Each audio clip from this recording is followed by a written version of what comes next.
Catherine Carmona. ¿Cómo estás, Catherine? Bienvenida. Gracias, estoy muy feliz de estar acá contigo el día de hoy. Catherine es una profesional de supply chain con más de 12 años en empresas multinacionales donde ha dirigido operaciones globalmente en toda Latinoamérica, en algunas partes como Europa y algunas plantas en diferentes sitios. La supply chain es muy vasta y cada vez conocía más y decía, esto es espectacular. Y después llega pandemia, donde la supply chain toma un rol relevante, que eso, bueno, lo hablamos muchísimo porque antes la supply chain era muy back office, pero en pandemia toma un rol relevante y esa pasión se ha ido construyendo día tras día. Platícame de Argentina a LATAM, pasando por Francia. ¿Qué aprendizajes te dejó ese recorrido multicultural? O sea, ya tenía 2 experiencias anteriores que me permitieron saber que lo que tienes que hacer es entender la cultura del lugar que llegas y entiendes cómo es el comportamiento del otro, y al final se volvió una gran experiencia y tengo grandes amigos que mantengo hasta el día de hoy. Cuéntanos un caso de éxito que tú hayas tenido en tu carrera de digitalización y procesos. Cuéntalo dentro de la pandemia y si quieres fuera de la pandemia, ¿no? O sea, es como que para que tengamos un parámetro de comparación. Uno, en pandemia, darnos cuenta que las métricas no eran suficientes. Digo, y yo lo doy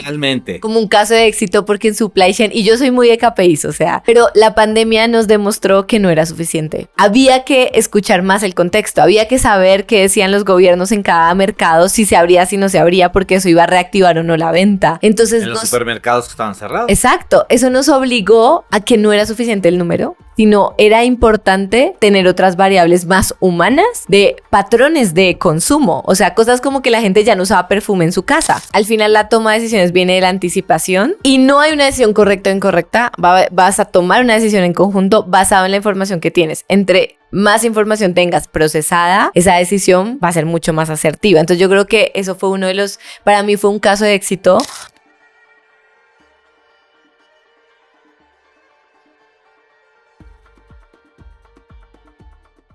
Señoras, señores, ¿cómo están? Bienvenidos a un episodio más de The Power of Selling Talks.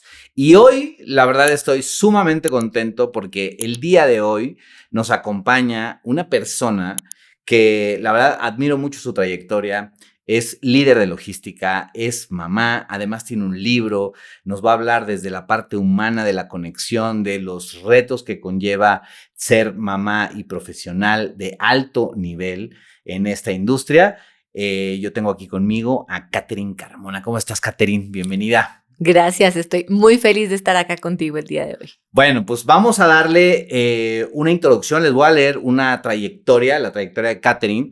Y Catherine es una profesional de supply chain con más de 12 años en empresas multinacionales donde ha dirigido operaciones globalmente, así como procesos logísticos en toda Latinoamérica, en algunas partes del mundo como Europa y algunas plantas en diferentes sitios. Ha ocupado roles clave en planeación de demanda, S&OP, logística internacional, distribución física, impulsando la digitalización y la sostenibilidad y también la excelencia operativa. Ha sido reconocida con el Walmart Award por su enfoque estratégico, ha liderado equipos multiculturales en contextos de alta complejidad. Actualmente se desempeña como directora de operaciones para México de la empresa Puig y recientemente presentó su libro Caja de Herramientas de Mamá, una guía para equilibrar la maternidad y la carrera profesional. Así que quédense hasta el final, no se vayan de este podcast porque nos va a platicar de qué se trata lo del libro y muchas otras cosas de su trayectoria. Katy, dime si me faltó algo en tu trayectoria, cuéntanos un poquito en tus palabras, ¿quién es Catherine? No, bueno, esa trayectoria quedó espectacular. Estoy muy contenta de estar aquí con tu audiencia y poder dejar mucho valor en esta entrevista. Yo creo que quién es Kate siempre va a ser una pregunta muy difícil porque me redefino cada día, pero podría decir que soy una ciudadana del mundo, soy colombiana de nacionalidad, pero soy casada con un argentino y mi hija es mexicana. He trabajado siempre en supply chain y soy muy apasionada por supply chain. Todos los que han tenido el placer de trabajar junto a mí saben esa pasión que desbordo por supply chain. Y además de esa pasión se une una nueva, que es toda esta parte del desarrollo personal y profesional unido a la maternidad. No, hombre, perfecto. Pues antes de que comencemos, a mí me gustaría que me platiques esto del Walmart Award. O sea, porque se escucha así bien bonito, pero me imagino que es algo que premia esta cadena grande de tiendas en México y Centroamérica y en varias partes del mundo a sus proveedores, ¿no? Cuéntanos un poquito cómo fue, cuándo fue, en qué época fue eso. Bueno, fue hace bastante tiempo, estaba en Argentina y era la líder de Key Account Supply Chain Manager para el canal de supermercados, entre esos Walmart.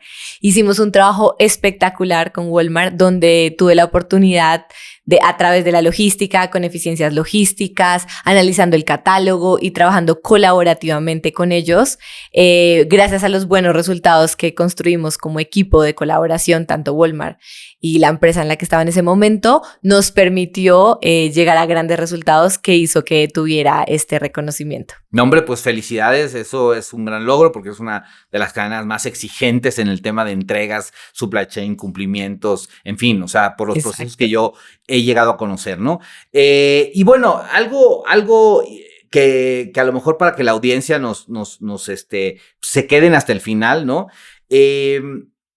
El tema de tu energía, ¿no? Eres una persona con muchísima energía, me gusta, tu visión del futuro y esa pasión que dices del supply chain, ¿cómo la definirías en una palabra que quieres que se quede para la eternidad de tus colaboradores, la gente que trabaja contigo, tus jefes, etcétera? ¿Cómo lo podrías definir en una palabra o una frase importante? Yo creo que es siempre tener objetivos y trabajar en ellos con disciplina. Ok, perfecto. O sea, pero el objetivo desde la parte humana. En cualquier aspecto. Yo creo que tanto en la parte humana, en la profesional, cuando tú tienes objetivos y trabajas en el día a día con disciplina para alcanzarlo en pequeños pasos, es seguro que vas a llegar a ese objetivo. Sea profesional o sea personal. Exacto. Perfecto. Muy bien. Bueno, chicos que acaban de salir de la universidad, escuchen a una líder de alto impacto. No se vayan de ahí. ¿Cómo inició tu carrera de logística y supply chain? Cuéntanos desde tus inicios. Bueno, cuando soy ingeniera industrial, entonces estaba en Francia, estudié en Colombia y me fui a hacer un doble diploma en Francia y una maestría en supply chain. Y cuando empiezo a trabajar, siempre tuve claro que me gustaba la supply chain. Yo creo que a través de la universidad, con las materias, fui identificando que era la parte que más me gustaba.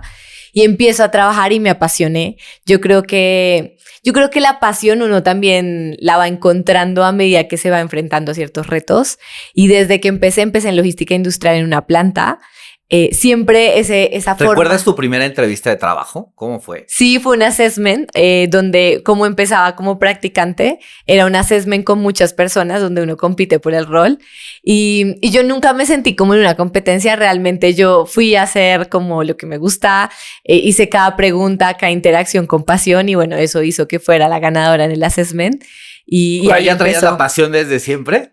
Sí, siempre he sido apasionada. Yo creo que soy apasionada por la vida, te diría. Entonces, eso lo reflejo en todo lo que hago. ¿Cuál fue la pregunta de ese assessment o la parte de algún reto importante ahí en ese proceso? Yo creo que hubo dos, ¿no? Uno técnico y uno humano. Uno técnico, me acuerdo perfecto, fue hacer una ecuación de stocks.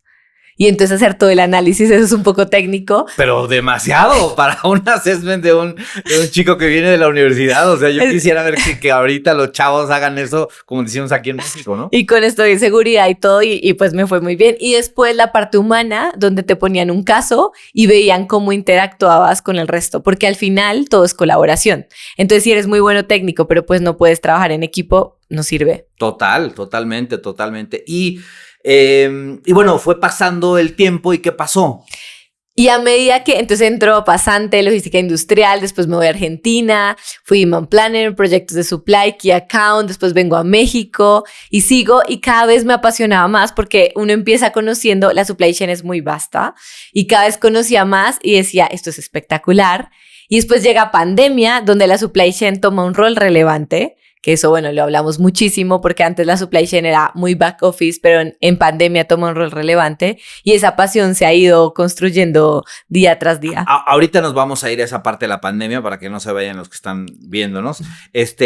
Y justo, platícame de Argentina a LATAM, pasando por Francia. ¿Qué aprendizaje te dejó ese recorrido multicultural? O sea, de estar en Europa con nuestra cultura latinoamericana. Colombia y México es muy similar en cultura, en apapacho, en todo es un festival cuando cumplen un cumpleaños, en fin, o sea, toda esta parte emocional que tenemos los latinos, pero pasaste por Francia, o sea, cuéntanos un poquito de esa trayectoria, de ese paso por allá. ¿Qué estabas haciendo en Francia?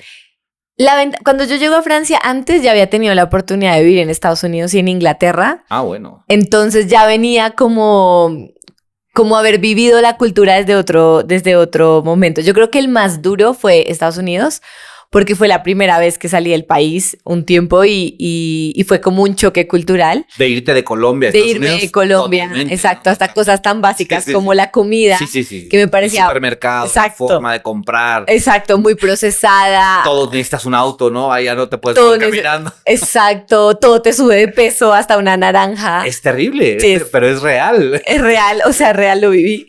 Y esa fue como la primera vez y yo creo que eso se trata...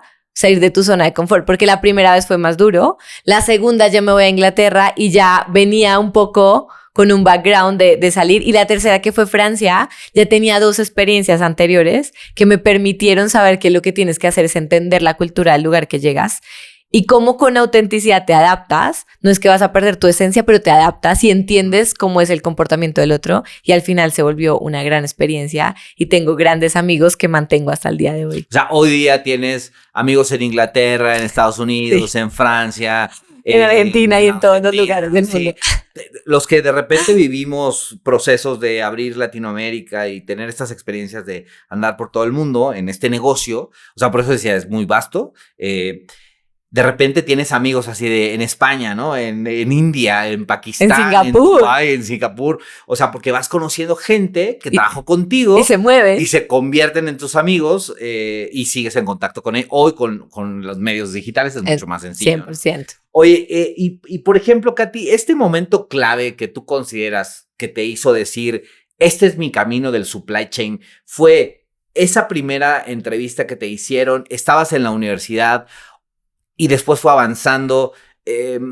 ¿Cuándo fue? O sea, ¿cuál fue el momento clave? Yo creo que es una pregunta difícil porque para mí ha sido más una construcción paso a paso. O sea, yo creo que empezó en la universidad. En la primera experiencia me encantó y me fue muy bien y eso me hizo el siguiente rol. Y mi carrera ha sido muy vertiginosa. Entonces viene el siguiente rol, el siguiente desafío y he estado creciendo, que yo creo que se ha ido construyendo paso a paso esa pasión. Muy bien, muchas gracias. Digamos que ha sido una evolución. Sí. O sea, hay momentos, ¿no? Exacto. Como estos pequeños así, ay, ahora quiero más de esto, ahora quiero más de lo otro. Sí, claro, totalmente. Yo creo que ese es el camino de esta carrera, es así, ¿no? O sea, logística, supply, transporte, movilidad. Hoy día hay inteligencia artificial, en fin, hablamos de que ya no sabes qué nace qué, ¿no? Uh-huh. Si es un humano o es una inteligencia, y eso viene también en la parte logística. Y, por ejemplo, en la parte de tu experiencia dentro de esta industria, ¿no? Del retail y de las entregas, y por esto que hablábamos de Walmart, ¿cuáles fueron los retos para poder liderar estas plantas que manejabas en Latinoamérica con diferentes personas, culturas, y los retos para entregar en estos 13 países o estos países que hoy día manejabas en esta compañía o en el paso de esa compañía? ¿Cómo se coordina algo tan complejo y qué le puedes compartir a la audiencia de eso? Yo creo que algo que cada vez entiendo más y es la prioridad es la comunicación. Porque muchas veces, o sea, de nada sirve tener una súper estrategia si no la comunicamos y no la comunicamos de manera asertiva. Entonces, para mí, la base de todo es comunicación. Después, procesos. Cuando tú tienes procesos sólidos que te permiten interactuar y poder ser más resiliente en esa cadena de suministro, pero además estar preparados para las eventualidades, porque yo creo que de eso se trata. No es que por más que tengas un proceso va a ser siempre perfecto. Y entonces viene esa resiliencia y esa agilidad ante las diferentes dificultades. Entonces, cuando tú tienes todo esto junto, te permite afrontar grandes desafíos y al final tener todos claros cuál es el objetivo. Y el objetivo siempre es ese go-to-market, siempre va a ser las ventas con ciertos procesos y cierta flexibilidad. Ok, muy bien. Y es difícil, pues es muy complejo el tema de las culturas. Centroamérica es diferente, México en el mismo país. En tu país, ¿no? O sea, no es lo mismo los de Antioquia que los de otra región, Mm. o por no decir regiones, o sea, cada quien tiene su cultura, o nosotros en Monterrey y los de Mérida, o sea, es gente distinta, la del centro del país. En fin, es un tema muy, muy complejo y justamente lo que en este podcast siempre queremos transmitir es la forma en que comunicas va a estar el resultado que tú estás esperando, ¿no? Si tú comunicas de una manera deficiente y rota, seguramente la respuesta será rota por lo que tú creas, ¿no? Y esta parte de las experiencias en el S&OP y el Demand Planning, tuvimos recientemente, hace 2 episodios, estuvimos en una mesa de debate con diferentes líderes de todas las aristas, ¿no? El agente aduanal, el que hace transporte, los que planean, los que hacen supply chain, y se puso muy bueno y fue uno de los temas de los cuales hablamos. Si no lo han visto, vayan a verlo. Ahorita les voy a poner aquí un carteloncito para que lo vayan a ver. ¿Y cómo haces para equilibrar en este S&OP and Demand Planning la predicción con incertidumbre? Casos que hablabas ahorita de la pandemia, ¿no? O de alguna crisis en Estados Unidos, o alguna crisis mundial, o alguna alerta de seguridad, ¿no? O sea, no sé, se me están ocurriendo muchas que pudieron haber sido septiembre 11, pandemia, etcétera, etcétera. ¿Cómo le haces o cuáles han sido tus experiencias más bien para equilibrar esa predicción con incertidumbre? Yo creo que antes hablábamos mucho de VUCA, que era hasta este contexto que era volátil, uncertain, complejo y ambiguo. Y después de la pandemia ya dejamos de hablar de VUCA y nos pasamos a BANI. Después ponemos en el episodio de la descripción de las letras, porque no me lo sé de memoria, me sé mucho las siglas y antes había incertidumbre, pero más manejable. Y después de la pandemia ya es parte de, porque cualquier cosa afecta. Es como que el tiempo cambia. Cambió, o sea, y todo es más ágil, todo es Bunny. más rápido, se llama Bunny.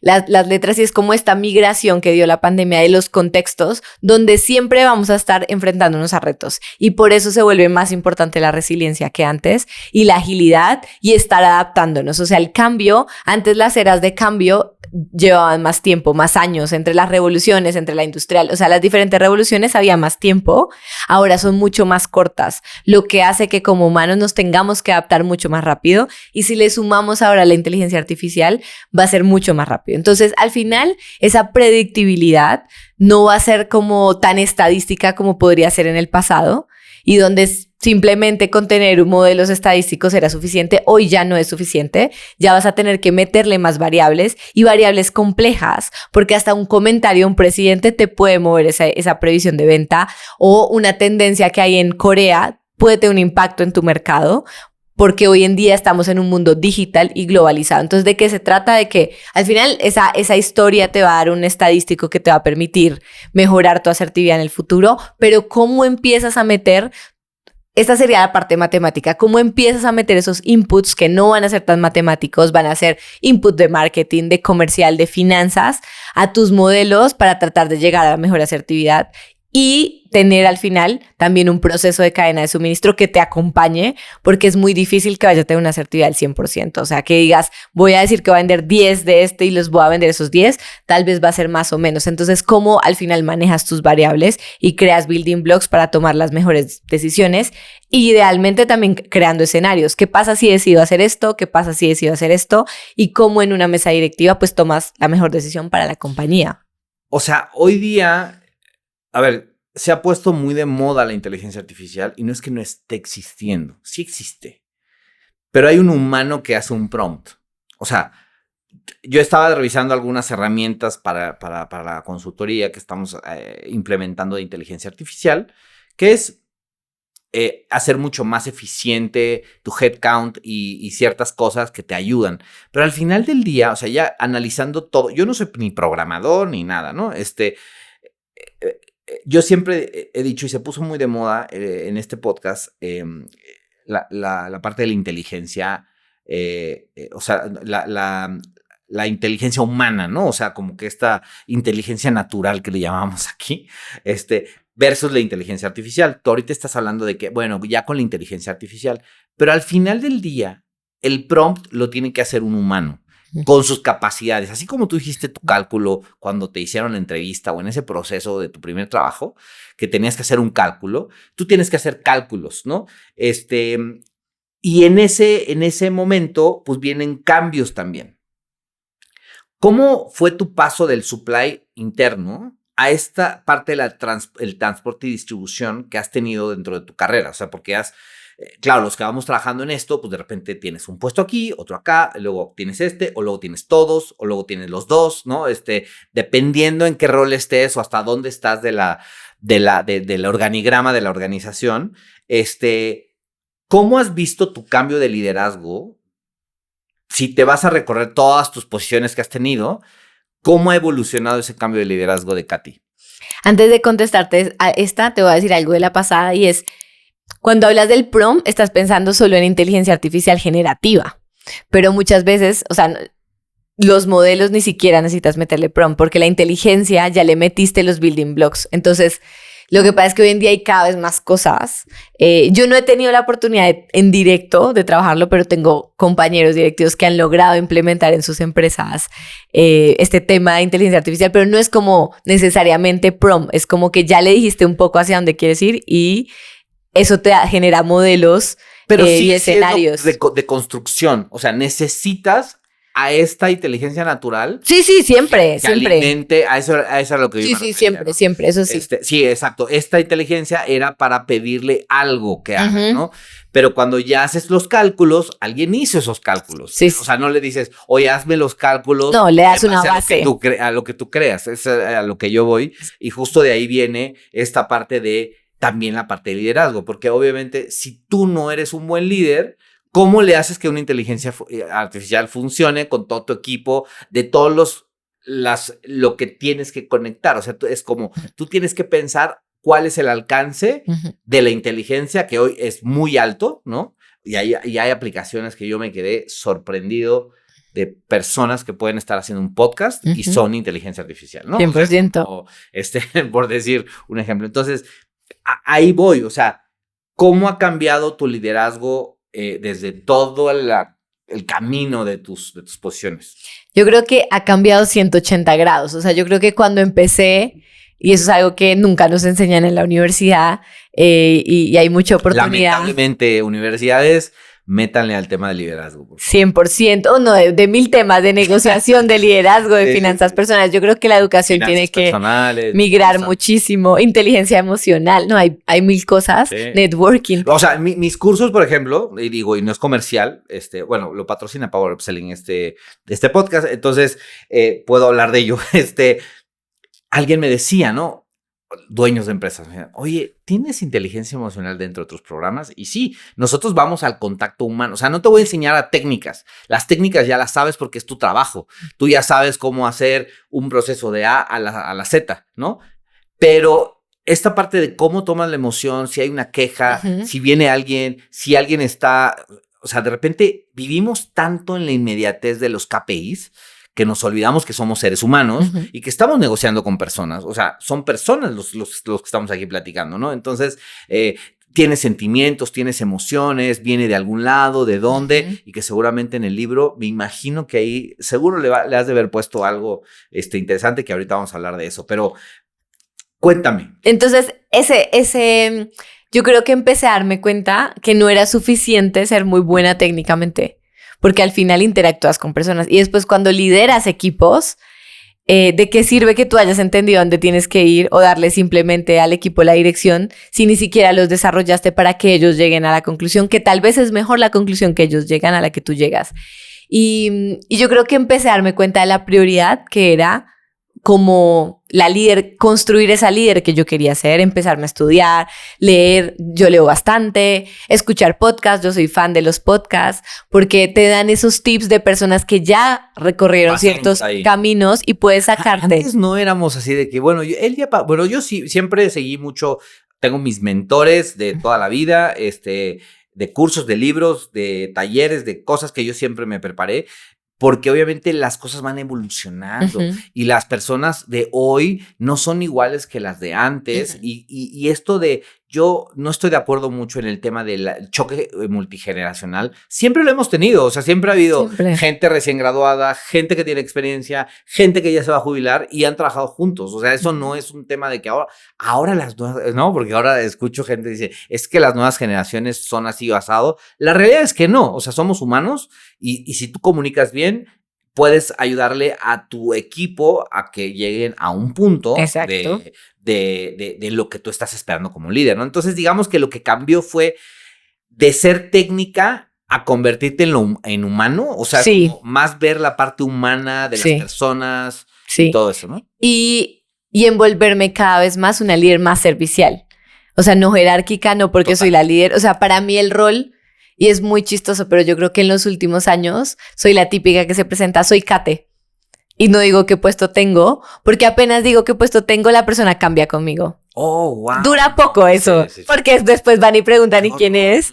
Y dicen quién es y yo me doy cuenta automático. En las empresas, ¿te refieres en el trabajo? Sí, en el trabajo. Sí, en el trabajo. O sea, como no... Low profile, ¿no? Exacto. O sea, y cada vez más, digamos que y yo creo que eso es también cuando vas avanzando en la carrera. Es buenísimo esto. Al comienzo, si eres muy low profile, no avanzas. Sí, es un tema brutal. O sea, creo que estamos llegando a un punto de entrevista bastante interesante porque justo en en esta semana que estaba yo dando una mentoría, yo ponía este ejemplo, ¿no? De, a ver, tú y yo hoy tú eres la invitada y yo soy el entrevistador, digamos, ¿no? El host del podcast. Saliendo de aquí, somos dos seres humanos. Iguales. Cualquiera que vamos caminando en la calle, ¿no? Exacto. Tenemos que ir a nuestros autos, ¿no?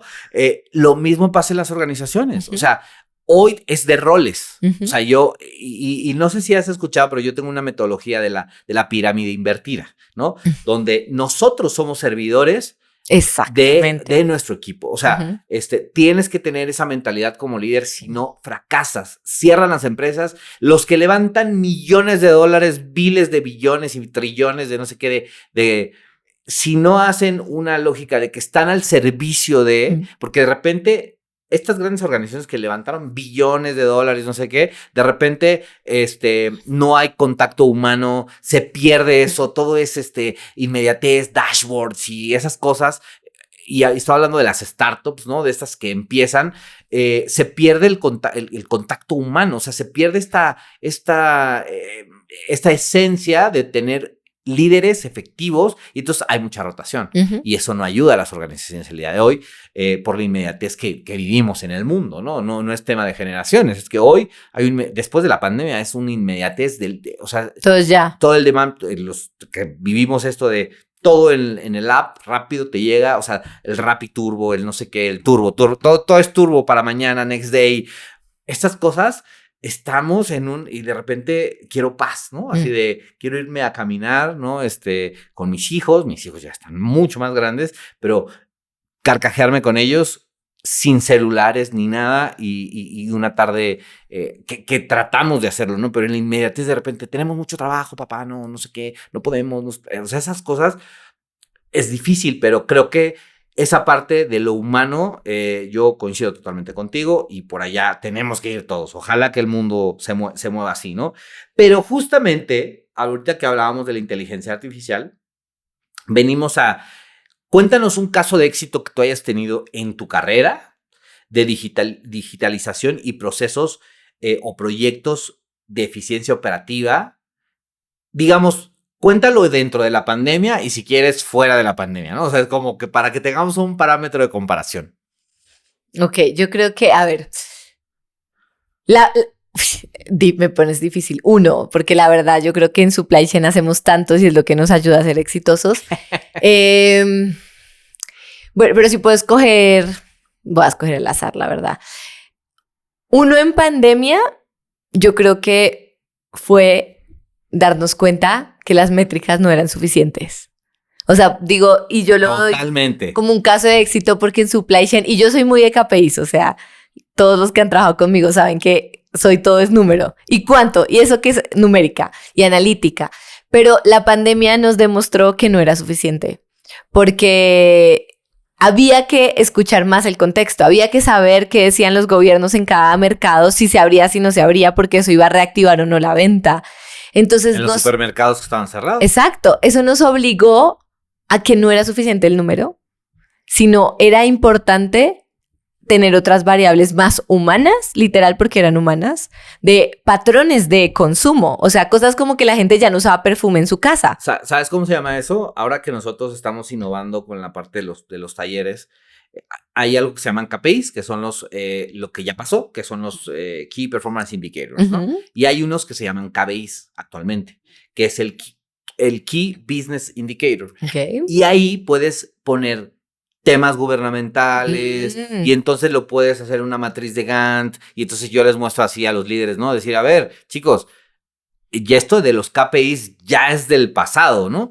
Ahora tienes que visualizar qué pasa en los negocios, en el gobierno, en las decisiones y eso cómo te puede afectar a tu trabajo. O sea, en tu área, ¿no? Sí, o sea, bájalo de país, gobierno, bla, bla, bla, para que no te pase de, es que en Venezuela de repente se cerraron todas las plantas porque el gobierno dijo, bueno, nadie se prevé, o sea, solamente las muy grandes se salieron a tiempo. O sea, hubo muchas multinacionales, creo que Kellogg's fue una de ellas, hubo varias que dijeron, cerramos, nos vamos, hasta luego, bye. ¿Por qué? Porque ellos ya tenían esa lógica. Y eso que estás hablando se llaman, hoy yo lo conozco en un método que estamos estudiando y que seguimos estudiando, de una metodología de adelantarte a lo que todavía no pasa. O sea, como que el Business Indicator me podría mover la aguja para arriba, para abajo, más gente, más personas en el almacén, más operadores, más transportistas. ¿Qué tengo que hacer? Más movilidad, más rastreabilidad, o sea, hacer más eficiente la parte productiva. Y entonces de ahí te bajas dependiendo a lo que te dediques, ¿no? Entonces, sí, luego te mando Sí, me pasas, está bueno porque... Te mando unos libros que están buenísimos, ¿no? Porque es eso, o sea, al final la toma de decisiones viene de la anticipación. Y no hay una decisión correcta o incorrecta, vas a tomar una decisión en conjunto basado en la información que tienes. Entre más información tengas procesada, esa decisión va a ser mucho más asertiva. Entonces yo creo que eso fue para mí fue un caso de éxito, porque esos aprendizajes que nos llevamos de ese momento los mantuvimos post pandemia. De entender el consumidor y entender sus patrones, o sea, más humanos. Al revés, cuando salimos de pandemia la gente empezó a usar mucho más maquillaje, mucho más perfume, porque quería volver como a esa vida que en la casa era para que me arreglo, o sea, como... Pero cambió la tendencia a más skincare porque te veías todo el tiempo en la cámara, tu cara más enfocada y te veías más tus imperfecciones. Oh, sí. Mira qué interesante. Entonces, skincare aumentó. O sea, ya los filtros de los videos, o sea, los filtros de las videollamadas que te dicen, quiero retocar mi... Lo que pasa es que en Teams y en cosas así no tienes tanto eso, entonces... Claro, exacto. Te ves, o sea, te ves tú, o sea... Sí, claro, pero ya cambiando, ya hay unas cosas que yo he visto ahora que ya hay filtros para que te mejoren las imperfecciones en ciertas... en las nuevas actualizaciones como que le fueron metiendo ciertas cosas, pero tienes razón. O sea, la gente se veía... todos los días en la cámara se veía más de que usualmente cuando vamos a la oficina. No te ves porque en la oficina estás presencial y no tienes un espejo al frente. En cambio, en la cámara te ves, o sea, ves varias caras, pero tú eres una de ellas. Entonces, y entonces incrementó la parte del skincare. Incrementó, por ejemplo. Entonces, ese tipo de tendencias yo creo que fue un caso de éxito porque se vuelve muchas cosas. O sea, los KPIs son importantes, pero no son primordiales. Y eso es algo que también le digo mucho a mis equipos. Qué bueno. El KPI no es para mí. El KPI es para ellos mismos, o sea, el KPI está diseñado para que cada uno analice el performance de su trabajo. Te autoevalúes y trabajes en un plan de acción para mejorar y seguir en esa mejora continua. Mira, no, te digo que el universo, todo el destino no se equivoca, porque justo hay otra parte del taller de servicio al cliente que tengo, donde hay micro KPIs. O sea, yo lo denomino como, ok, el KPI es el de la empresa, tú tienes un micro KPI. ¿Qué ayuda a ese? Para que te ayude a que tú te hagas una autoevaluación todos los días, micro, así de llegué a qué hora aprendí, a qué hora mi email, mi RP, lo que tengas que abrir, o sea, que tengas tus rituales, rutinas, etcétera, ¿no? Entonces, pero bueno, está buenísimo, podríamos hacer otro capítulo de esto, pero para ir avanzando en la parte de la innovación y la sostenibilidad, ayer platicaba con alguien que va a venir al podcast, también hablaba de, quiero hablar de eso porque casi no se habla, y aquí en The Power of Selling Talks siempre tenemos esto, y esto se hizo mucho antes que iba a venir ese invitado nuevo. Para ti, ¿qué significa impulsar la sostenibilidad en logística dentro de una multinacional, por ejemplo? Yo he tenido la fortuna de trabajar en multinacionales que la sostenibilidad es parte de la agenda y de la agenda a nivel board. Sobre todo con todos los objetivos de sostenibilidad del Go 2030. Pero es real, no es, es real. No sí, es marketing. No es marketing. Todo el mundo habla de la huella de carbono. No, es real y yo te puedo decir acciones concretas que hemos hecho, que medimos y que se vuelve parte de los objetivos. Y yo lo que quiero decir acá es, yo sí creo que si en tu empresa, el que nos está escuchando, quiere que esto sea una prioridad, tiene que ser objetivo del COMEX. Porque o si no, se vuelve como un nice to have y no un must have. Eso es clave. Entonces, por ejemplo, nosotros, reducción de aéreos, donde tenemos un target visible de reducción de aéreos, teníamos en el packaging de los productos, reducir el gramaje, o sea, teníamos una evaluación por varios criterios, donde el nuevo lanzamiento tenía que tener un impacto menor que el anterior. Empezar a hablar de refills en productos hasta de lujo, donde dices, ok, compro el refill y no el producto total, y entonces eso hace que pues consumas menos packaging. No sé, en logística hacemos muchas cosas como las cajas, triturarlas y que eso sea el relleno en vez de antes como usábamos rellenos de plástico. Entonces usa las mismas cajas que son así trituradas y entonces te sirven de relleno. No se una métrica de un sistema, sino hay acciones concretas. Y en el día a día dejar de usar, tengo miles, dejar de usar cinta plástica y pasar a cinta de papel. ¿En tu casa? No, en mi caso, o sea, como en... yo dije, te lo trasladaste a tu casa y bueno, pobre de tu esposo. No, en mi casa también. Oye, no puedes usar tantos litros de agua y tantos galones, Pero en mi casa, ¿sabes qué? Sí trasladé, y bueno, en México hay muchos servicios que les recomiendo, no para que ustedes mismos hagan su composta, pero yo pago un servicio de composta, entonces yo tengo un tacho de basura, no me acuerdo cómo se dice acá, bote, creo. Un bote de basura donde todo lo orgánico. Latinoamérica, o sea, perfecto. Porque además yo hablo mezclado. Entonces, tiras, o sea, tus desechos orgánicos y ellos se llevan eso y lo vuelven composta, después te la devuelven como composta si tienes plantas. Entonces, hay pequeñas acciones que tú puedes implementar en tu día a día. Simples. Y en las empresas también se trata de eso, de promover una agenda de sostenibilidad donde además le pides a tus colaboradores que vengan con ideas.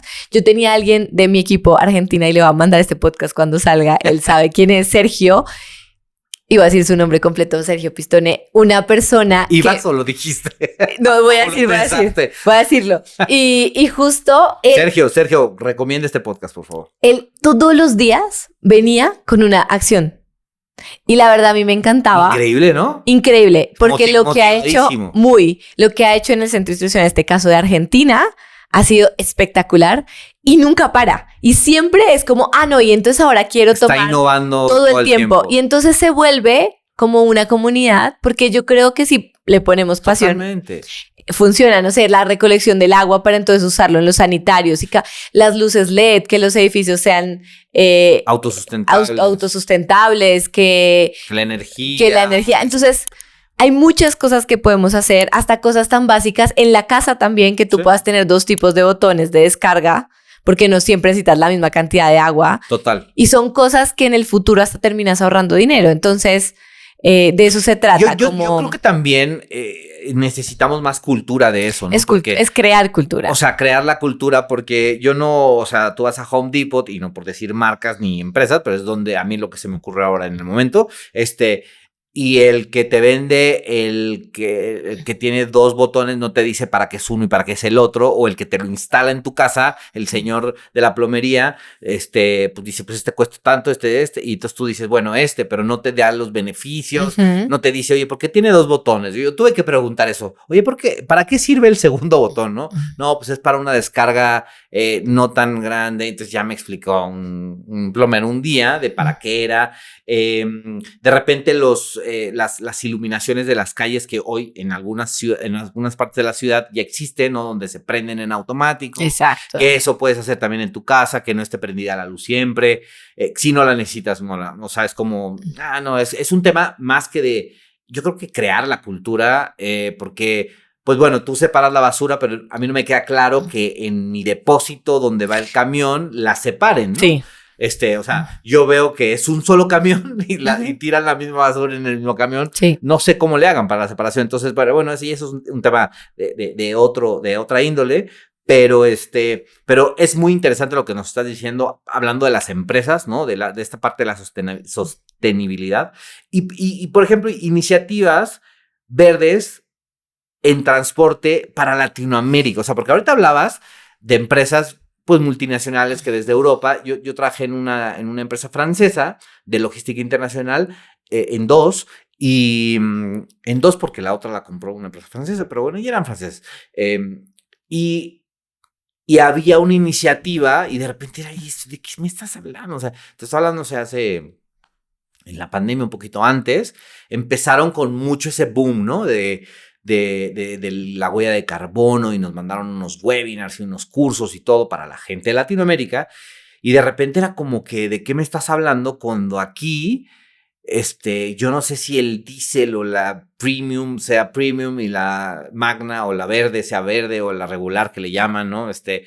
Funcione, los coches, las unidades eléctricas apenas están llegando, entonces no es como que yo haga un go green. O sea, hoy, después de todo eso que pasó en la pandemia, hoy ya hay campañas de ahora somos eléctricos, ¿no? Y entonces hay 3 unidades que compra una empresa de transporte, o sea, que yo vi en un post en LinkedIn, muy grande de nosotros ya ahora somos, pero es una unidad, ¿no? Entonces, no hay capacidades de carga de unidades así de carga en todo el país, si quieres recorrer todo el país, como en Europa, ¿no? O sea, hablando de esa parte. Entonces, ¿a ti qué se te ocurre de iniciativas verdes en transporte y distribución para Latinoamérica? Entonces, primero algo que me permitió uno de mis últimos roles fue volverme muy técnica al respecto, porque a veces creemos que energía eléctrica es ya igual a sostenible y eso es un mito. Entonces, lo primero, algo que aprendí es que para que la energía eléctrica realmente sea sostenible depende del power grid del país. Entonces, por ejemplo, existen matrices, tenemos que entender la matriz energética de cada país. Un ejemplo, en Francia, la energía, la mayoría de su matriz energética es nuclear. Por ende, si viene a reducir el impacto en CO2.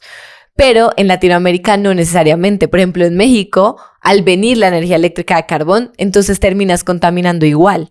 Entonces yo creo que ahí sí hay que volvernos más técnicos porque a veces terminamos invirtiendo más cuando estamos impactando igual en CO2.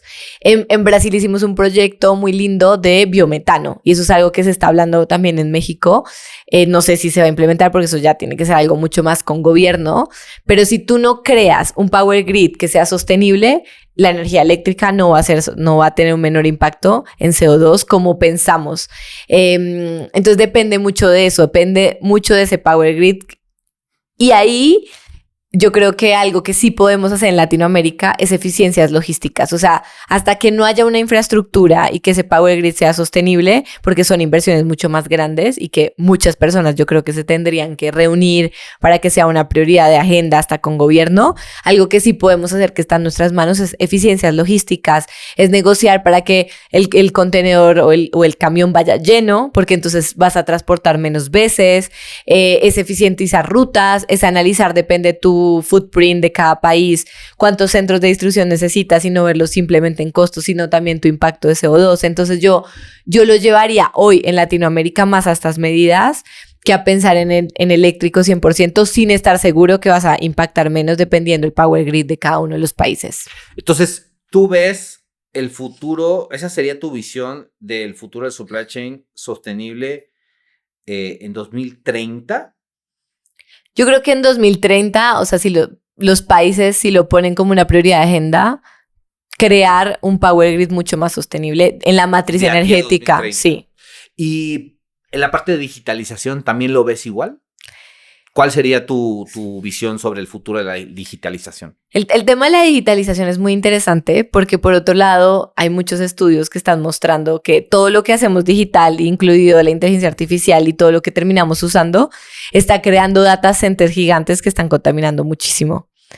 Entonces eso también se va a volver eso es hoy en día un problema, hasta cosas tan simples como cuando se pone de moda crear una imagen en ChatGPT. Y claro, todo el mundo lo hace. Eso a nivel base de datos y lo que se necesita es gigante. O sea, si utilizas ChatGPT para hacer esas cosas que no te sirven de mucho, ¿no? Es un impacto. Entonces yo creo que la digitalización tenemos que también, si la vemos en una agenda de sostenibilidad, tendríamos que tener más concientización. Hoy contaminé en la mañana entonces porque hice una imagen que tenía que hacer un post. Pero aunque sea la usaste, pero imagínate cuando lo haces solo para estar jugando. Sí, o sea, lo usé como para el negocio, ¿no? Exacto, o sea, es eso. Y ya, o sea, a ver, vamos a jugar y vamos a preguntarle.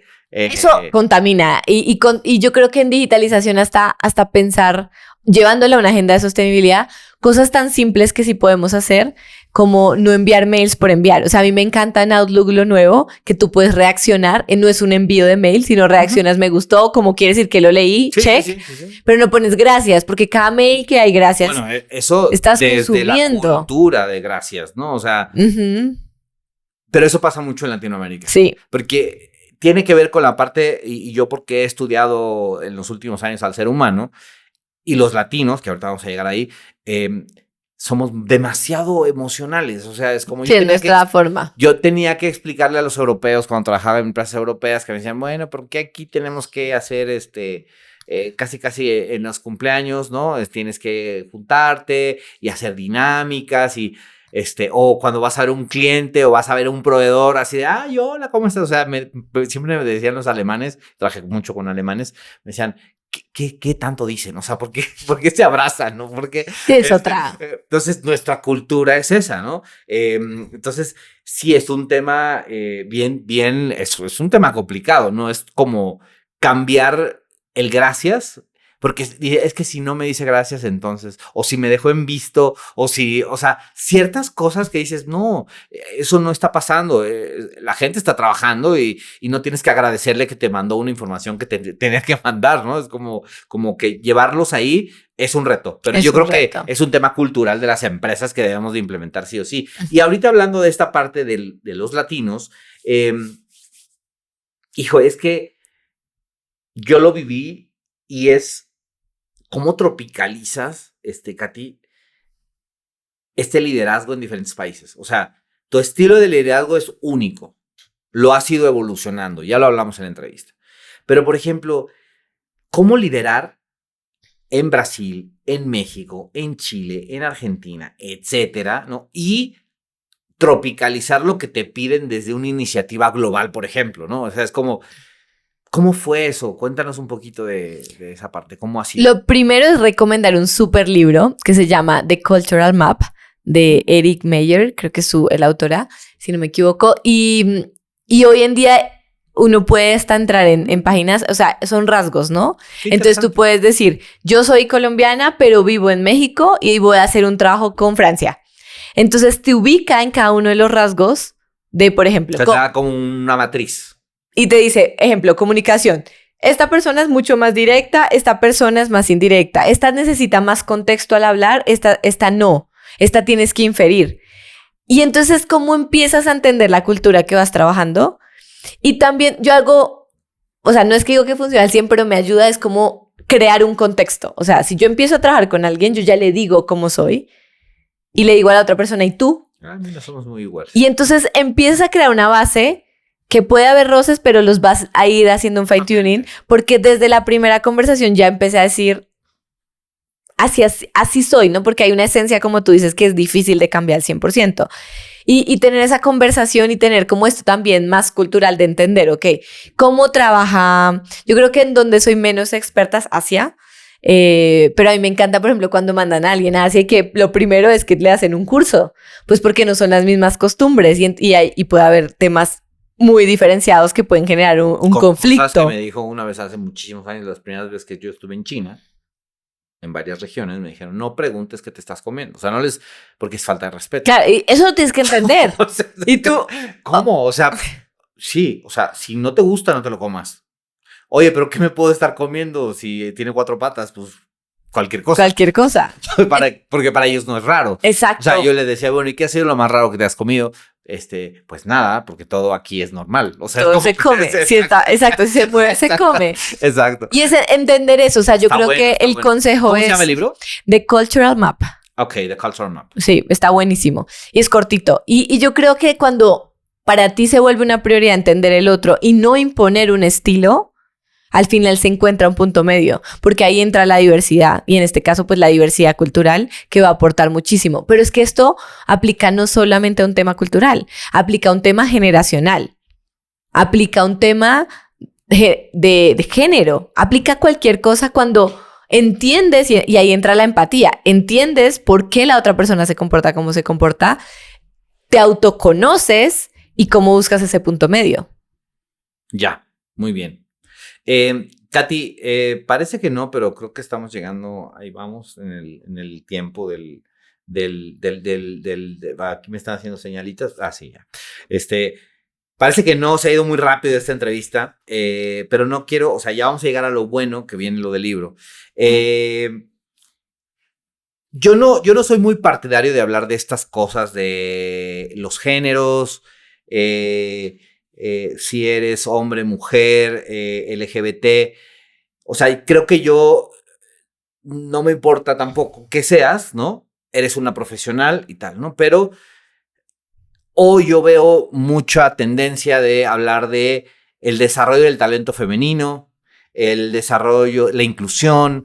O sea, lo veo más como que tienen que luchar para que eso suceda.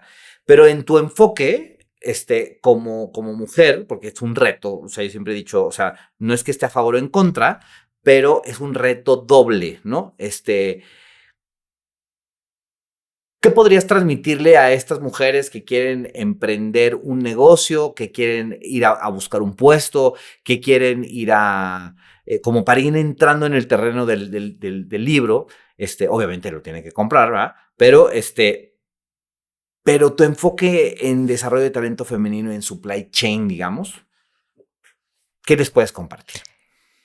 No puedes, como humanos, o sea, a mí me encanta también estudiar el ser humano y neurociencia se ha vuelto como un tema que me fascina. Y no puedes, como humanos muy pocas veces vamos a poder entender que queremos algo y ponernos un objetivo si no lo vemos realista, porque nuestro cerebro está diseñado para que consumamos el mínimo de energía posible, esto viene desde las cavernas, para mantenernos vivos.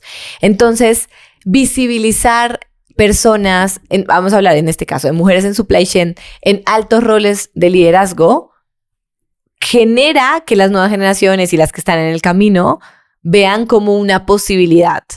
Porque si antes tú veías en una foto un comité 100% masculino con ciertas características que tú no compartías, pues para ti iba a ser mucho más difícil. Gracias a que muchas personas igual lo hicieron, es que se ha ido pues cambiando, ¿no? Pero ahí hay que unirlo al círculo de privilegios y entender que existe y que es real, que no es lo mismo, o sea, eso es muy técnico, ahí son varias características, no sé si alguna vez lo has visto completo, pero entender, y justo un mentor me decía, hay un contexto, y ese contexto no lo vas a poder cambiar. Lo que tú puedes cambiar es cómo tú reaccionas ante ese contexto.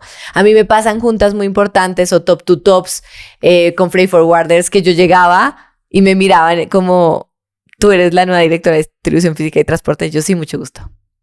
¿Por qué? Porque llegaba una mujer muy joven y en su cabeza estaban esperando otro perfil. Pero yo rompo el hielo muy rápido y digo, sí, soy joven y soy mujer. Y ya se vuelve un chiste. Y es encontrar... Pero no está bien eso. O sea... Pero ese es el contexto y hay que aceptarlo. ¿Hoy día vives eso? Bueno, lo viviste. Sí, lo sigo viviendo. Pero es como... tú puedes ser, en este caso, la víctima o la heroína de esa historia. Claro, yo no estoy de acuerdo en eso. O sea, que tengas que hacer como un rompehielo de broma para que digan, ah, sí, soy yo, ¿no? Pero es que ahí entra el contexto, o sea, y sobre todo en México. Mira, así es tu personalidad, o sea, y tiene mucho que ver con la parte de la personalidad. Sí. Porque yo digo que los humanos son seres humanos y los seres humanos tienen las mismas capacidades. su contexto familiar, todo lo que tengan que hacer, pues bueno, ya sabrán qué tienen que hacer, ¿no? O sea, todos los seres humanos sabrán qué tienen que hacer. Y justo aquí quiero llegar, ¿no? Porque tú tienes un libro que es justo una caja de herramientas, de mamá, que me gustaría... A ver, estuve como que leyendo las reseñas y todo lo que mandas y esas cosas. Es una locura. O sea, yo quisiera ser mamá, ¿no? O sea, como para adentrarme en el mundo y poder entenderlo desde el corazón. Entonces, cuéntanos, ¿qué es eso? O sea, ¿cómo nace la idea del libro? Yo creo que la idea del libro nace primero cuando ya me convierto en mamá, o sea, mi bebé fue planeada y me convierto en mamá y mi miedo era, para mí es muy importante mi carrera profesional. Es parte de mi identidad, o sea, me encanta crecer, me encanta aprender. Para mí es como parte de lo que me gusta, o sea, es hasta más un hobby, digámoslo así. Entonces me daba miedo de cómo iba a seguir con mis ambiciones profesionales siendo mamá y lo veía tal vez al comienzo como una debilidad, como que ya no iba a poder competir al mismo nivel. ¿En tu mente? En mi mente, sí, y son paradigmas que uno se crea porque nadie me los dijo. Como decir, no, y voy a estar embarazada un tiempo, no sé si voy a poder trabajar al mismo nivel. Después me voy a ir. Y entonces sola te creas esas historias porque te las creas sola. Y bueno, nace la bebé, vuelvo a trabajar 6 meses después y llegué como si no fuera mamá. Y el primer día pues ya me di cuenta que no era real. O sea, porque sí era mamá, entonces sí me pedían algo a la última hora. Yo sí te lo entrego, pero yo tenía un second shift que era llegar a la casa, alistar todo para la bebé, estar con la bebé, bañarla, una rutina que antes no tenía. Y me di cuenta que las cosas se habían cambiado y fue difícil para mí aceptarlo, la verdad. O sea, no es que lo acepté la primera semana, yo creo que me duró un tiempo, porque para mí ese cambio lo veía como un aspecto negativo. O sea, no lo veía positivo y habían muchos paradigmas en mí de decir, no quiero que, ni siquiera hablaba que era mamá. O sea, era como que para mí era un tema bajo la mesa. Y eso que estaba en un contexto que al revés es un contexto muy favorable donde muchas mujeres están en posiciones de poder, donde es muy normal tener familia, o sea, no era ni siquiera el contexto, era mucho más interno y empecé a hacer ese cambio hasta que un día tengo un coach profesional y me ayuda a navegar eso, la verdad.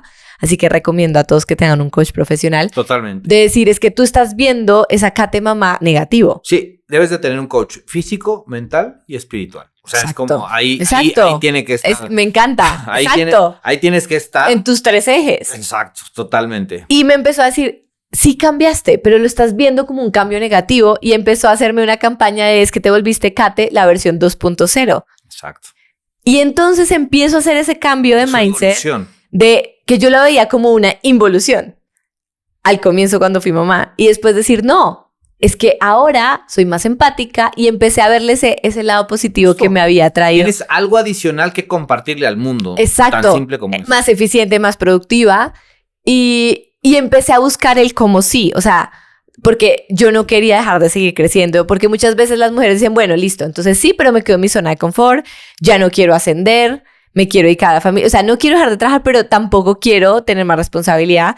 Y yo decía, no, yo quiero hacer las dos cosas, yo quiero seguir creciendo, sí. No me quiero frenar, no me quiero pasar al carril lento tampoco, pero quiero ser una mamá presente porque no me sirve llegar a cierto rol si mi hija no me reconoce o pierdo a mi familia, porque es todo junto para mí. Porque vas a hacer todo. Quiero todo. Además, quiero todo. Era el moto. Claro, vas a balancear todo. Hoy tienes un gran puesto y aparte eres una gran mamá por lo que compartes, cómo lo haces en tus redes sociales, etcétera, etcétera, ¿no? Entonces fue eso, empezar a buscar como esas herramientas que me permitieran lograrlo y yo creo que en mi background empecé como a escribirlo, mentorear a muchas mujeres hasta que dije, yo quiero escribir esto para que quede, o sea, para que sea como mi legado.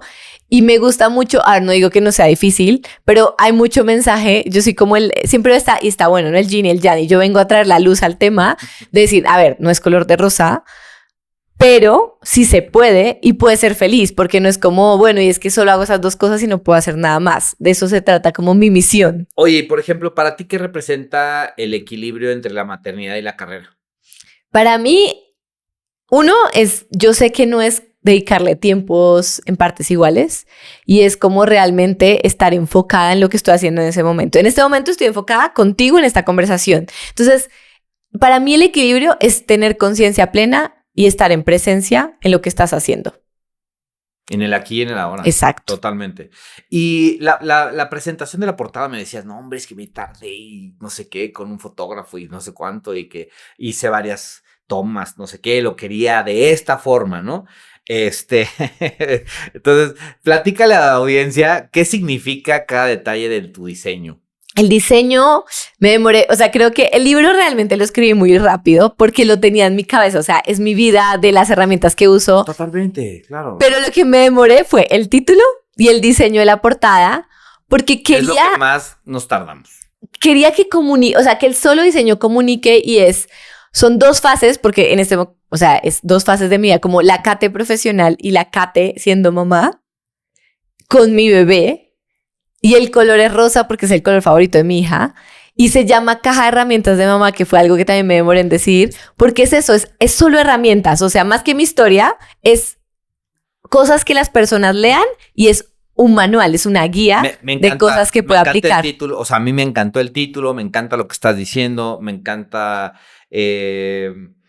quería invitar aquí a mamás, pero ninguna se dejó de las que tenía yo a la mano. No pudieron, pero me encanta. O sea, vayan, cómprenlo. O sea, creo que, bueno, vamos a dejar el link de no sé si vamos a poner un QR o qué vamos a poner, pero seguramente les mandaremos como que cómo pueden adquirir el libro en los comentarios del video. Para que lo vean, ¿no? O sea, yo tengo hasta la curiosidad de ver, pero me imagino que es un manual justamente para, pues, herramientas. O sea, yo creo que todos necesitamos herramientas para la vida, para ¿no? la vida. Las herramientas para vivir a través de los mentores a veces no es tan suficiente. O sea, necesitas como que apoyarte de libros, apoyarte de un método, de programas. O sea, creo que eso es lo que hoy día... esta inmediatez, o sea, si no el mundo nos va a comer, o sea, si no, y justo decías, para llegar, para ser feliz, eso me encantó. Como reflexión, ¿qué mensaje le darías a las madres profesionales que sienten que deben de elegir entre familia y trabajo aquí a la cámara? Yo diría que hay que romper ese paradigma, que no es necesario elegir, a menos que sea una decisión personal, porque también se vale y se respeta. Pero si tienes esa incertidumbre de que quieres hacer las 2 cosas, es si se puede con las buenas herramientas y creando un sistema que te acompañe. Oye, Kate, pues estamos llegando prácticamente al final del episodio, pero no me gustaría irme sin que nos regalaras un poquito de esta parte humana desde la persona y no desde la profesional. O sea, como tú dijiste, yo soy Kate, ¿no? Cuando me presento. Bueno, desde Kate, ¿tú cómo ves el futuro del supply chain en Latinoamérica en términos de negociaciones? Yo veo un área que se vuelve cada vez más estratégica, un área que ya no es parte del back office, sino está en las mesas de negociación como negocio, porque genera mucho valor agregado. Y veo un área que va a ser cada vez más automática, más digital y cada vez dando muchos inputs para tomar las mejores decisiones de negocio. ¿Y qué consejos les darías a los jóvenes o las jóvenes que quieren empezar, que están terminando la universidad, que son becarios hoy día, que están empezando como practicantes? ¿Qué mensaje les das como para construir una carrera en logística global?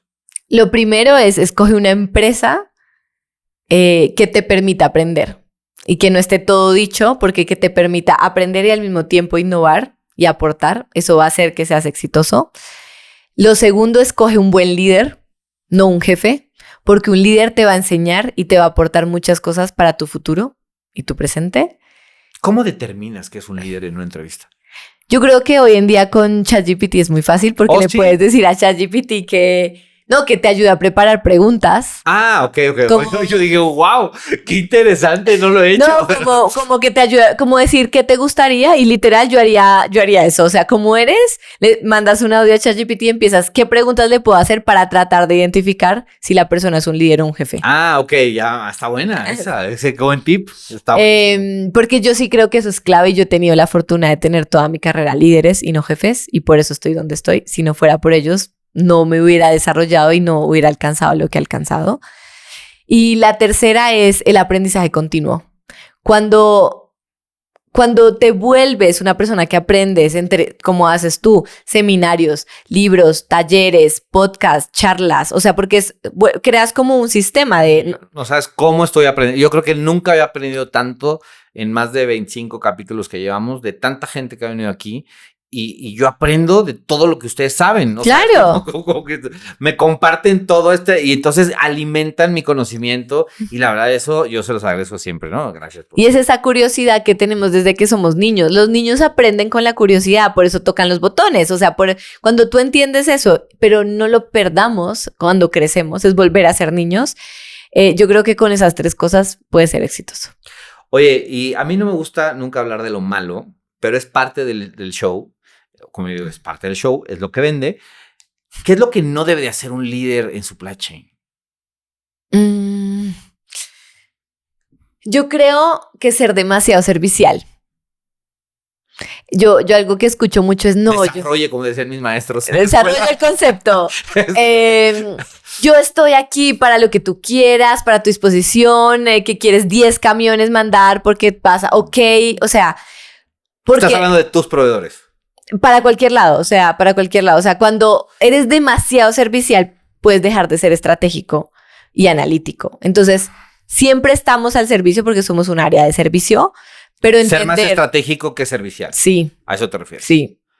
Está buena esa, ¿eh? Oye, y por ejemplo, ahorita que decías que a mí no me gustó eso que te hicieron esos freight forwarders, ojalá que ya no trabajes con ellos. No, son re buena gente. Eso. No te creas. O sea, porque son personas, no son las marcas, ¿no? Como en este podcast son personas, ¿no? No hablamos casi de marcas ni de empresas, no nos interesa más la persona que lo hace. ¿Qué le dirías a estos vendedores, a estos directores comerciales o directoras comerciales también de empresas de logística que van a verte y justamente te dicen todo esto, ¿no? No, mira, yo tengo una solución, no sé qué. O sea, ¿qué es lo que no deben de hacer y por qué lo hacen? O sea, ¿por qué lo siguen haciendo? O sea, ¿qué es lo que dices? Esto no, por favor. Me encanta esa pregunta, además lo voy a usar para que me sirva ahí. Dejen de mandar mensajes en LinkedIn que se nota que es copy-paste a cada directivo de la supply, o sea, porque además me llegan y se nota, o sea, muchas veces... Es una automatización. Sí, pero muchas veces además yo soy mujer y me llega como si fuera un hombre. El mío te llegó como mujer, ¿no?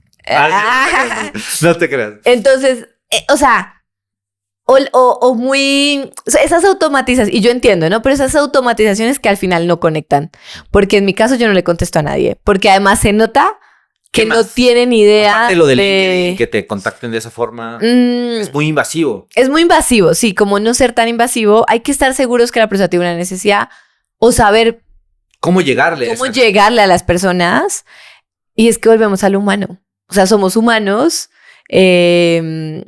Y se trata de entender al otro si realmente tiene una necesidad o no. Totalmente. De lo que... Nos acabas de dar una cátedra, un masterclass en 2 respuestas, ¿no? De qué no deben de hacer los freight forwarders, qué no tienen que hacer, o sea, porque los transportistas, los de digitalización. Los de agentes de IA, los de agentes aduanales, vendedores, o sea, de repente hoy yo me he obsesionado por entrenar a los vendedores porque o sea, tienen técnicas que alguien les enseñó muy antiguas. Arcaicas. Ay, te puedo dar una más que odio. Sí, claro. O sea, pero que odio. ¿Qué odias?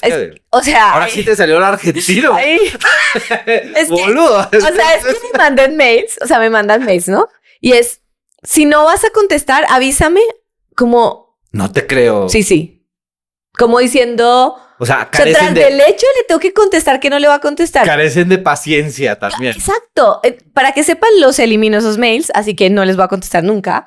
Y menos que me digan como, tratándome de decir como, En todo caso, lo que me gusta más es cuando te ponen un botoncito abajo de unsubscribe. Ok, pero no es invasivo, es como... No quiero seguir recibiendo tus mensajes. Pero no como que yo te tenga que contestar, porque además no te voy a contestar, porque ya te estoy dando el pie a la comunicación. Es que, ¿sabes qué como pasa? de, si no te interesa, ponme este botoncito. Eso sí lo hago, me unsubscribe, o sea... Durante este año, realmente que empezamos con este proyecto de darles a conocer, o sea, ¿ustedes creen que los compradores, y lo decimos mucho aquí, o sea, no se preparan? O sea, ¿ustedes creen que cuando tú le mandas mensajes, lo estás atiborrando por WhatsApp y eso, si te hace ghosting, adiós? O sea, el ghosting existe, ¿no? Exacto. O sea, ya, el que es next. O sea, ya no insistas y a lo mejor dices, bueno, ¿y entonces qué hago? Pues no te aferres, o sea, no hiciste conexión. No hubo. Tan. O sea, pero esto Hay hagamos millones. un podcast para hacer un podcast solo de esto. Vamos a hacer un podcast. Un taller vamos a hacer. Un taller de negociación.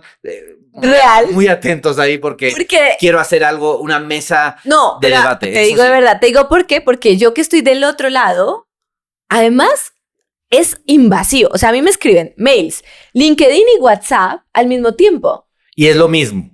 Y es lo mismo. No tiene una cadencia. Exacto, y ahí está, por eso me apasiono con el tema, porque además digo, somos directivos de la supply chain. Sí, claro. O sea, estamos grabando, podemos decir el día que estamos grabando. Sí, claro. Un sábado, porque de lunes a viernes no tengo agenda. No, o sea, apenas. Sí, totalmente. Sobrevivo, por eso estoy relajada. Es sábado. O sea, y tras del hecho tienes esos mails que te quitan tiempo, pero además hay WhatsApp. Ah, no, pero peor, y te llaman. Me molesta que me llamen. O sea, si no te di la opción de agenda, somos directivos de la supply chain. Yo sí te pregunté que si nos podíamos tener claro. sesión, ¿no? Sí, no, digo a los... Pero, yo soy vendedor de logística también. Pero entonces hacemos una maestría, porque al revés, yo no creo que esas técnicas estén funcionando. Y lo digo porque además tengo una comunidad de mujeres en directivas en supply chain. Hablo con muchos directivos de supply chain y ese es nuestro tema de conversación. Hagamos la mesa. Vamos a hacer la mesa. Ya hicimos una primera entrega donde juntamos a todos. Vamos a hacer una segunda entrega porque tuvo mucho éxito y vamos a elegir el tema. Tráete a tus amigos, hagamos una mesa un poco más grande. Ese día lo hicimos en un lugar donde hubo desayuno y todo. Hagámoslo de nuevo. Ya está firmado aquí. Firmado. Que tú vienes por el beneficio de ambas partes en la negociación. Exacto, para que negociemos de mejor forma y lo vamos a hacer de negociación. Oye, Katy, pues muchísimas gracias. Yo estoy sumamente honrado de que estés aquí. Vamos a poner todos los medios de contacto que ella quiera compartir, ¿verdad? Para que conozcan del libro y todo. Y por favor, amigos vendedores, sean prudentes cuando manden sus mensajes. Yo ya se los he dicho, o sea, la gente se prepara, son directivos, tienen muchas reuniones, están todo el día a tope y si quieren dar algo, denle una solución. O sea, ¿cuál es su necesidad? A lo mejor tu necesidad no es ahora el momento y por eso no te contestan. O sea, es como muy fácil, ¿no? Pero bueno, ya eso lo haremos en el masterclass, que próximamente les estaremos diciendo dónde va a estar. Y Kate, a ver si nos acompaña en esa edición de ese masterclass. Kate, ¿a quién le quieres mandar saludos? ¿A tu mamá, a tu familia, a tu esposo, a tu hija? ¿A quién le quieres mandar saludos? Le voy a mandar saludos a todas las personas que creen que pueden tener un futuro mejor y que cada día se preparan con disciplina para lograr esos objetivos. Gracias. ¿Y a tu esposo? También, a la familia. ¿A tu hija? También. ¿A tu mamá? ¿Hasta Colombia? ¿Tu mamá vive en Colombia? Sí, mi familia vive en Colombia. Bueno, pues mándales un saludo. Un saludo a mi familia. Nunca te dicen eso en los podcasts, seguramente. Bueno, Kate, pues muchas gracias por estar aquí con nosotros. Para mí fue un placer. Señores, yo los dejo con este gran mensaje de Kate. Seguiremos intentándolo, seguiremos trayendo aquí a líderes. No se pierdan este capítulo. Si te gustó, pues dale un like. Si no te gustó, también hazle un dislike. Nos ayuda a crecer. Pero seguramente si lo reenvías a alguien, se lo compartes a alguien, puede ser que les sirva. Y yo les deseo feliz día, tarde, noche, a la hora que nos vean. Nos vemos en el siguiente capítulo de The Power of Selling Talks. Gracias, Kate. Gracias a ti, Lalo. Chao.